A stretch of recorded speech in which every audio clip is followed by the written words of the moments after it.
Hi friends, இன்றைக்கி வந்து இட்லி பொடி, பருப்பு பொடின்னு சொல்லுவாங்க. சாப்பாட்டுக்கு நல்லாயிருக்கும், இட்லிக்கு நல்லாயிருக்கும், தோசைக்கு நல்லாயிருக்கும்.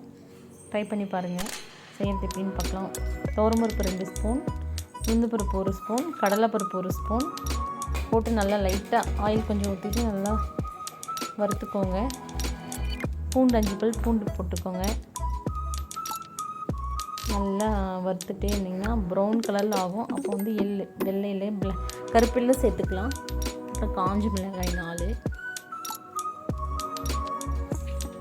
நல்லா அது வறுத்துட்டு கருவேப்பிலை போட்டு நல்லா வறுத்துக்கோங்க.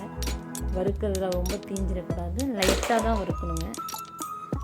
எல்லாம் போட்டோடனே கல்லுப்பு, பெருங்காயத்தூள் அவ்வளோ நல்லா ஆற வச்சு மிக்ஸி ஜாரில் போட்டு நல்லா கொஞ்சம் கொரகொரப்பாக இருக்குங்க. ரொம்ப நைஸாக அரைச்சிடக்கூடாது, நல்லா இருக்காது. கொஞ்சம் கொரகொரன்னு இருக்கணும். அவ்வளோதாங்க ஃப்ரெண்ட்ஸ். வீட்டில் ஃப்ரீயாக இருக்க டைமை ட்ரை பண்ணி பாருங்கள். பிகினர்ஸ்க்கு ரொம்ப யூஸாக இருக்கும். பாருங்கள். பாய். பிடிச்சிருந்தால் லைக் பண்ணுங்கள், சப்ஸ்கிரைப் பண்ணுங்கள். Thank you friends. பாய்.